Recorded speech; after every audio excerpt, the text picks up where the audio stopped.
What's up guys, magandang araw po sa ating lahat. Sa video ito ipapakita po natin yung ating sasakyan. Nandun po sa labas, nilabas po kanina. Lock muna natin yung gate bago tayo lumabas.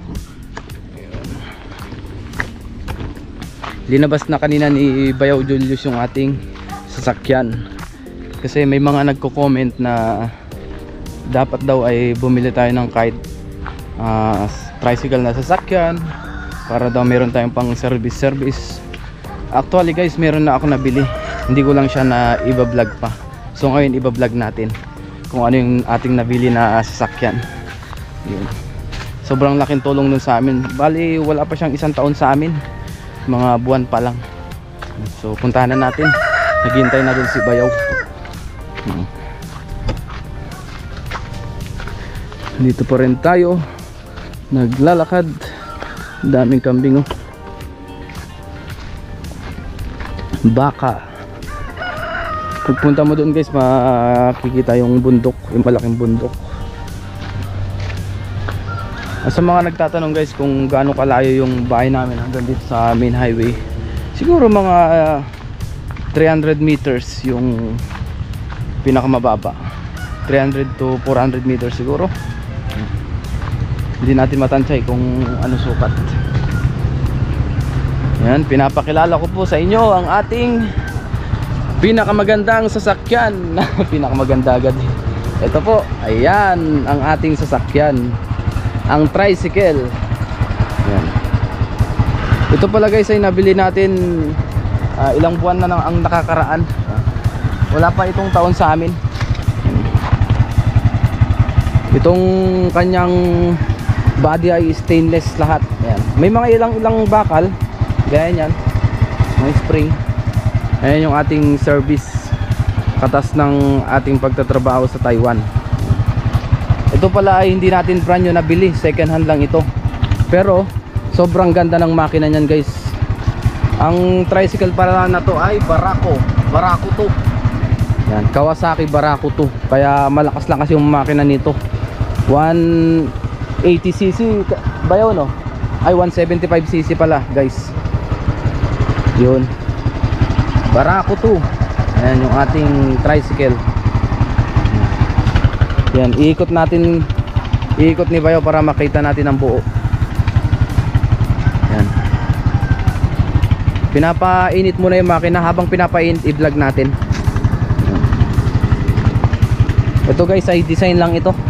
Hindi siya disc brake, pero alloy wheels yan, o alloy wheels.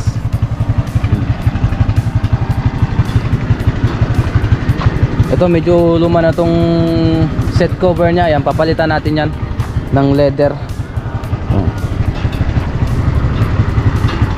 Service. Ito guys, hindi kami ang naglagay nito. Yan, dati na yan sa may-ari, pero papatanggal ko to kasi pangit tignan. Ito lang ang ititira natin dyan. Ayan. Hindi pa po natin nalilinisan, gawa ng sobrang lakas lagi ng hangin. Tapos mayroon siyang windshield dito sa driver side. Ayan, para hindi tayo mahirapan sa hangin, hindi masakit sa mata. Tapos side mirror. Ayan, yan ang side mirror nya. Mababang kuha natin dito, mababang presyo, gawa nga ng kakilala. Binigay sa atin na mababa at kailangan din nila ng pera, kaya binenta. Eh kinuha na natin kaysa wala tayong service or bumili pa tayo ng bago, ng brand new. Mas mahal pag brand new, lalo na pag ganitong mga Barako. Mahal yung mga ganito, umabot yata ng 90 yung brand new nito, yung wala pang sidecar.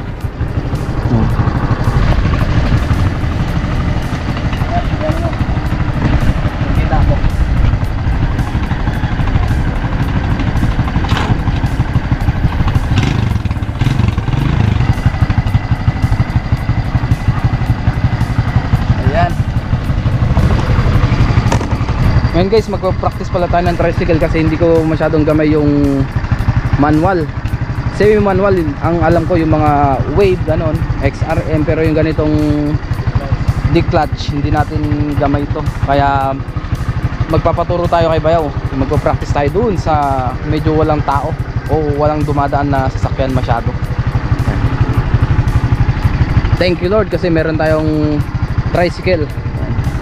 Tara Bayaw. Yan, punta na kami ni Bayaw.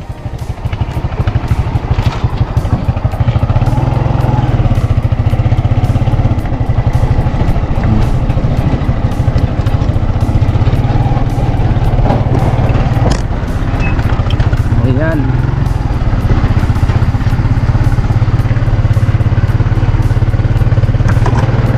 Hey, kaya. Laki ng kalabaw ni Mamay o ni Lolo.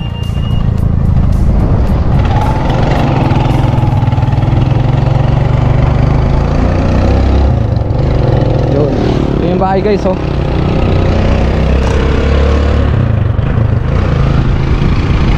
Kaya yung mga previous vlog natin, ito yung gamit natin na tricycle. Ayan, yung pag-aadit natin sa mga bayaw ko, kila inay, ito yung gamit namin. Yung ginagamit natin na pamalengke ng mga nakaraan, ito yung gamit natin guys. Ayan. Hindi ko pa lang siya na-vlog ng maaga, so ngayon natin i-vlog. Thanks God, meron na tayong service.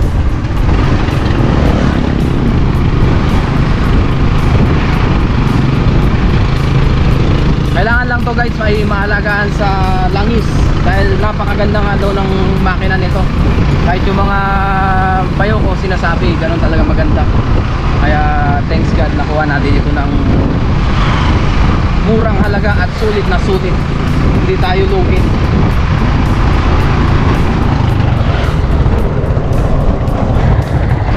Yun, umpisa na natin guys. Naka ano ka? Naka may different kahawak nga.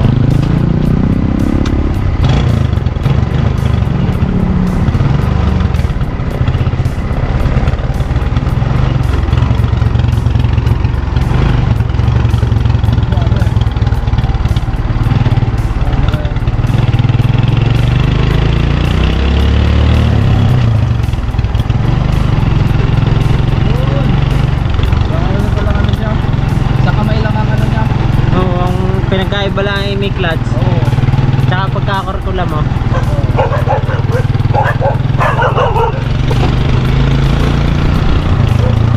Ano ba magbabalik? Kakluts ulit. Clutch din. Tapos balik sa ano? Magbabawas ng kambyo. Yan. Lalaruin mo yung ano? Silinyador. Silinyador. Yun guys, ganyan lang pala yun.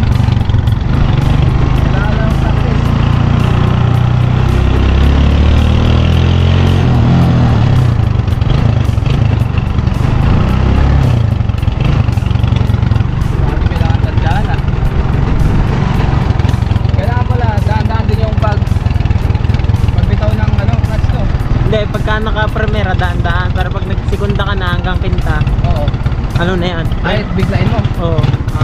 Clutch, ay preno. Babalik na tayo. Rough road na yan.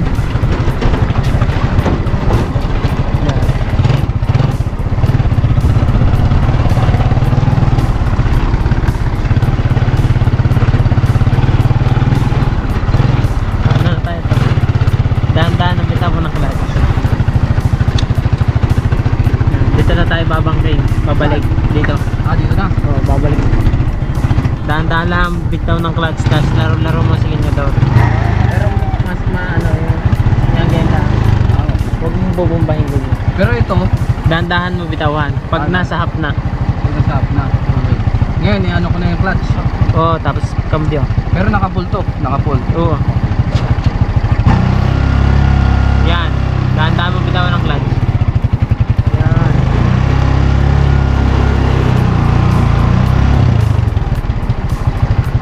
Dapat pala hindi lang ano, motor. Oo. Dapat pati clutch, Pati pagka clutch. primera. Oo, pag primera. Pero pag segunda na, Oo. kahit pagka kinambyo mo, tapos bitawan mo bigla ang clutch, ayos na yun. Kailangan pala nagta-timing siya.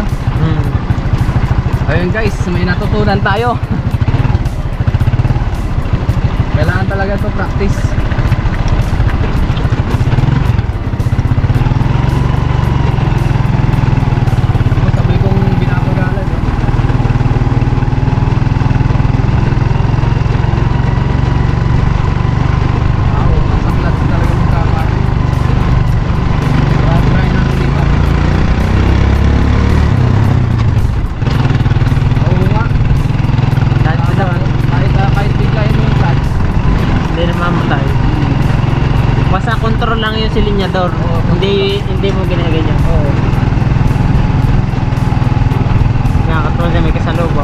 Pag may kasalubong nga, titigil ka, dahan-dahan, clutch mo.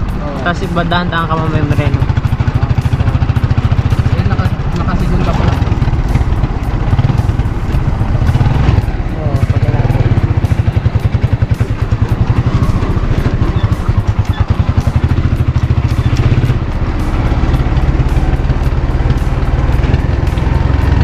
Yun guys, marami na tayo matuto.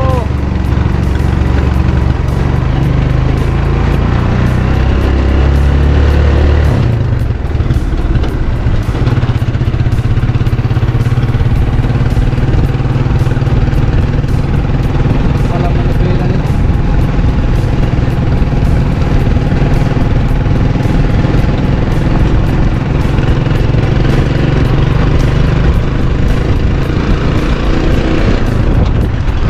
Oo ba? Paano sa ano sa... Ano tayo dyan? Sa clutch. Ano sa clutch? Clutch lang nagkaiba. Oo, sa clutch ba? Pag magbabawas ka, no? Depende sa gear. O sa ano? Sa bilis mo, Sa bilis mo. kung kailangang baway, hindi na kayahin ng kambyong ano, mamamatay sa ahon. Kailangan magbawas. Gaya niya, no? Sa kalahati pala yung sinasabi mo. Oo. Kailangan kalahati na yung ano. Oh, clutch. Nakasigunda yan. Yan, naka-primera na yan. Oo, na matutulong mo.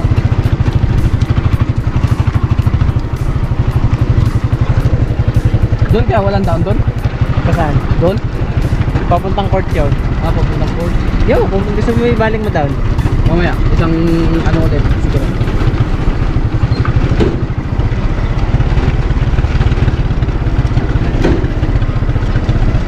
Pero kahit bitawan mo dito yung clutch, basta na-under na mabagal, no? Oo, pagka yun nakasigunda na. Pero pag naka-primera, naka-primera ka tam. Oo. Yan, kahit nakaganto. Basta naandar. Oo. Pero pag hindi naandar, siya mamamatay. Oo.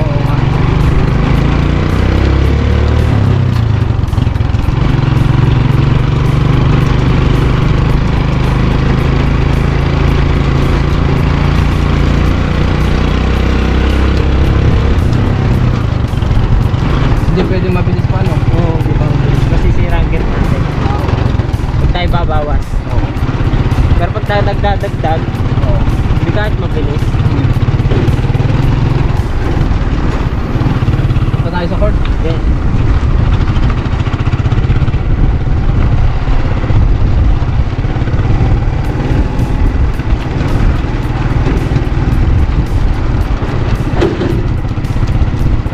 Kailangan lang to talaga ng matagal na practice ko. Para makakuha.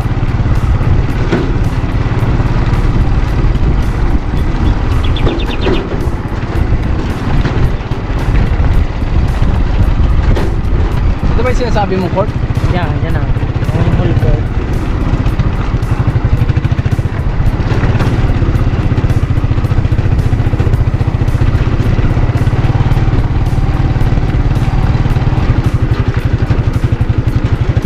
Yun guys, ano, medyo ano na tayo, meron na tayong alam sa pagka-tricycle. Salamat kay Bayaw.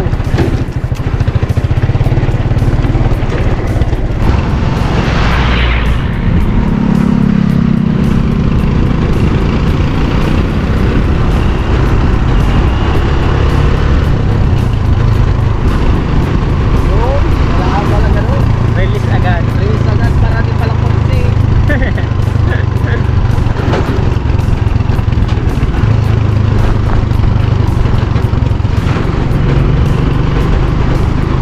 Ay, malaki to. Yan, tabi.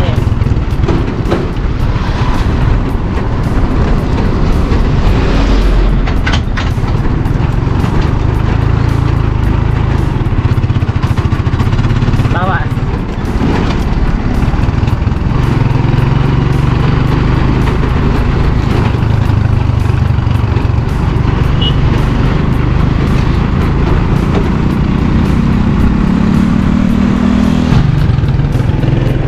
Yan, naka-neutral.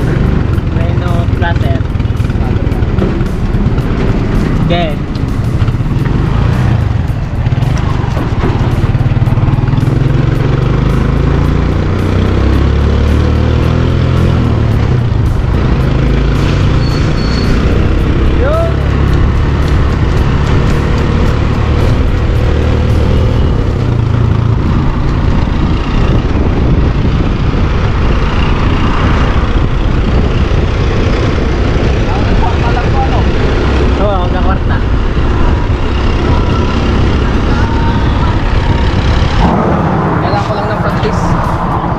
guys, okay na. Kailangan lang natin ng practice. Ayun. Woo. Bili muna kaming balot. Si Bayaw muna mag-drive. Magkano ang balot? 25. Pabili ng 6. Basta napindot yung clutch. Magkano? Oo. Namamatay.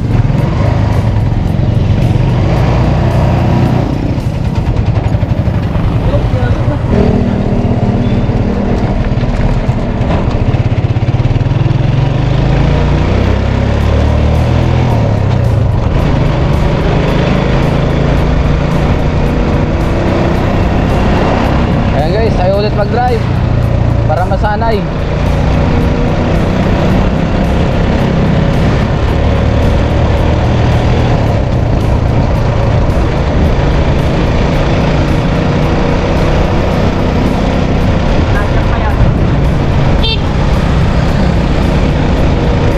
Practice!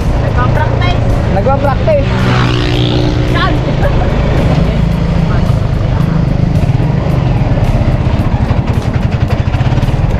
Ayan. Madali naman siya matutunan, kaya lang kailangan talaga natin ng practice. Dakang! Wala naman po ng problema. Dakang! Meron na tayong balot. Hello bebe! Hello bebe, practice na lang.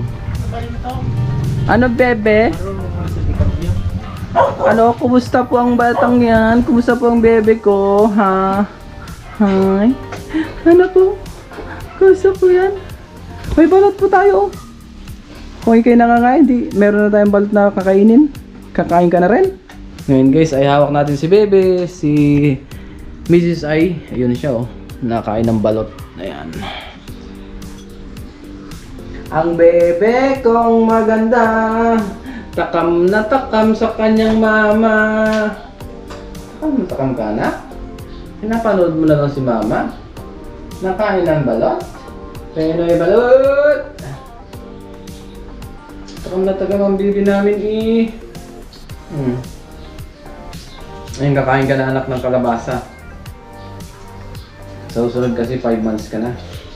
Pwede ka na daw kumain, sabi ni Doc, ng dinurog na kalabasa. Nilaga lang yun, no? Ayan, kami naman ni Bayaw ang kakain ng balot. Si Mrs. ay nagpapatulog. Patulog na si Bebe. Pakita natin yung subo ni Bayaw.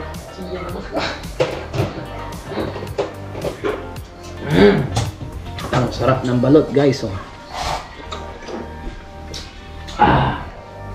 Sarap eh. Pwede endorser. Pwede na ako mag-endorser daw, guys. Kaso anong brand ng balot? May brand ba ang balot? Ngayon po ay tapos na tayong kumain ng balot. Yan, tapos kanina nagkape rin tayo ng biyaya. Ay, natapos na rin yung ating first day of practice ng ating pagta-tricycle. Yan po. Madali naman siyang matutunan yung pagta-tricycle. Kailangan lang talaga ng oras para sa pagpa-practice. At sasabihin ko na rin sa inyo guys kung magkano ang presyo ng ating nabili na tricycle. Yun po ay 70,000 pesos ang bili natin doon. Hindi naman ganun kamahal, hindi rin ganun sobrang mura. Kumbaga katamtaman lang. At saka napakaganda talaga ng makina niya guys. At gamit na gamit. Mula nung nagpapa-check up si Mrs. hanggang nung mga anak si Mrs. hanggang ngayon nagagamit pa rin. Talaga namang gamit na gamit. Gawa nga dito guys sa amin, pagka tayo magko-commute, sasakay tayo ng tricycle, ang isang tao ay 50 pesos. Mula dito sa amin, dyan sa may kanto, hanggang dun sa bayan ng Rosario. Halos na sa 3 kilometers lang yata yun or 4 kilometers, pero 50 pesos ang bayad, di ba? Sa gasolina yun ay dagdag ka lang ng konti, 1 litro na, tapos malayo nang mararating. Kaya sobrang laki sa amin ng tulong ng tricycle. Kaya bumili ako o bumili kami ng tricycle ni Mrs. para meron kaming pang service dito. Sobrang laki ng tulong ng tricycle na yun. Tapos kanina nag-practice na tayo at konting-konti na lang, malapit na natin ma-perfect, pero kailangan lang natin ng panahon. So sabi nga practice makes perfect, yun. Itong vlog na ito guys, hindi ko naman ito yung bang pinagmamayabang or pinapasikat ba.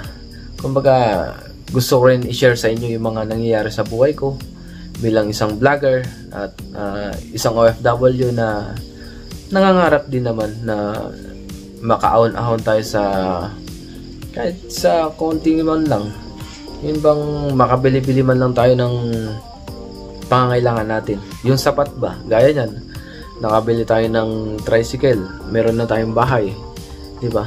Kaya sobrang blessing, kaya thanks God meron tayong mga ganyan na nakakamtan o nakakamit. At syempre para maka-inspire na rin sa ating lahat na hindi naman biglaan yan.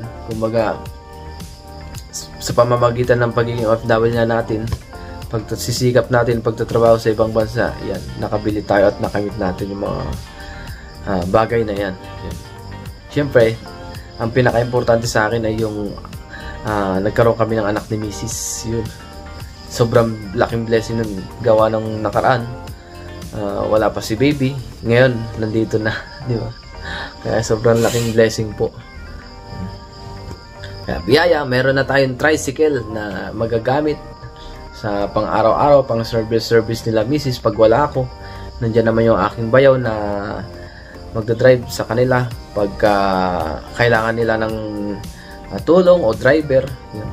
Thanks God nandito sila bayaw. Kaya maraming salamat din pala kila inay, kila ama, sa mga bayaw ko at sa mga kapatid ni Mrs. na yun, tumutulong sa amin. Kaya yan, yung pagdadrive ng tricycle, malaking tulong na po sa amin yan. Gawang hindi rin ako pa masyadong marunong. Yun. Pagka wala ako, bumalik na naman ako sa ibang bansa. Yun. Meron tutulong kay Mrs. para dyan. Yun. Thanks God. At gusto ko rin palang magpasalamat ulit sa inyo sa walang sawa niyong suporta dito sa ating channel, sa mga patuloy na nagko-comment, nanonood ng ating vlog, hindi po kayo nagsasawa, nag-share at nag-like ng ating vlog. Maraming salamat po sa inyong lahat. Simula doon sa Taiwan hanggang sa magbakasyon ako dito sa Pilipinas. Yan, nandyan pa rin kayo patuloy na sumusuporta sa akin o sa aking pamilya. Yan. So abangan pa po natin yung mga susunod pang vlog dito sa Pilipinas sa aking pagbabakasyon kasama yung aking pamilya. So see you po sa ating mga susunod pang videos. Ingat po tayong lahat and God bless. Bye bye!